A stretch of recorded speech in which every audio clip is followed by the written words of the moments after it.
في اللحظة اللي الباب اتفتح فيها، أنا فهمت إن اللي جاي مش عادي. حد كنت فاكره خلاص مشي، لكن طلع إنه ساب أثر. ساعتها فهمت إني ما كنتش داخل أضرب صاحب عمري، كنت داخل بس أحكي له.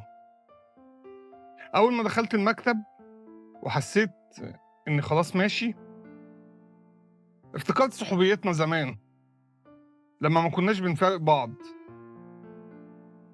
رُحت قايل لك إني عندي سرطان من غير ما أبقى متخيل إن اللي بيننا هيفوق تاني. فأنت عارف بقى إن اللي بيحصل ده طبيعي، قيء، غثيان، في حاجات كمان أنت مش شايفها، مش هتبان على الوش، زي الصداع مثلًا، بس كل ده بيكسر الواحد، خصوصًا الصبح. أقول لك حاجة، الدكاترة كانوا مستغربين إن شعري لسه موجود. مرة قعدت أحكي للدكتور إن بالشعر ده وقّعت ستات كتير قد كده.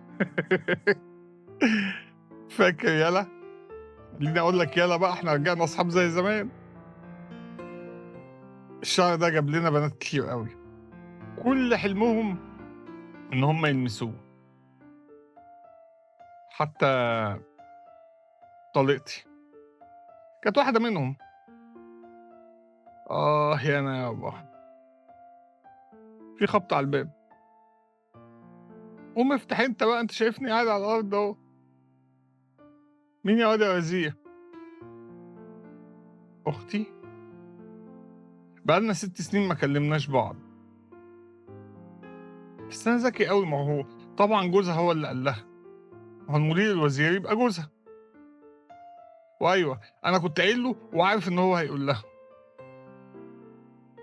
كان نفسي أشوفها بجد. وقفنا ثواني وما اتكلمناش ولا كلمة،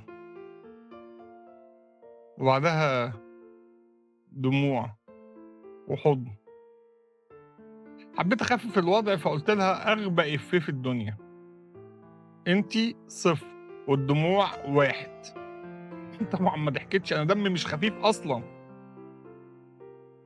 قعدت جنبي تحضن وتبوس فيّا وتقول لي هنعمل كذا وهنحسّن كذا ونروح كذا ونسافر ونيجي. زهقت، بس أنا كنت محتاج الأحضان دي أوي. قعدت تعمل لي شاي في ينسون في كركديه. ولادها جُم، كبروا ولاد الإيه، اتخرّجوا، والصغيّرة المفعوصة بقت في ثانوية عامة. ساعتها قُلت لنفسي: ياه! عشان كده الجيل بتاعنا لازم يمشي، ما هو لازم الجيل ده ياخد راحته بقى. أنا مبسوط. لو ال58 يوم هيبقوا كده، هاسيب إيطاليا وأقعد هنا.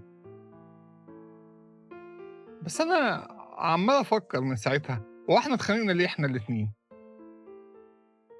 مش فاكر السبب، اللي عارفه كويس إني كنت صح طبعًا. هي حاولت تكلمني، جات لي الشغل، زعقت لها قدّام الكل، وطبعًا اتخانقت مع جوزها بسبب القصة دي، بس مش فاكر السبب خالص.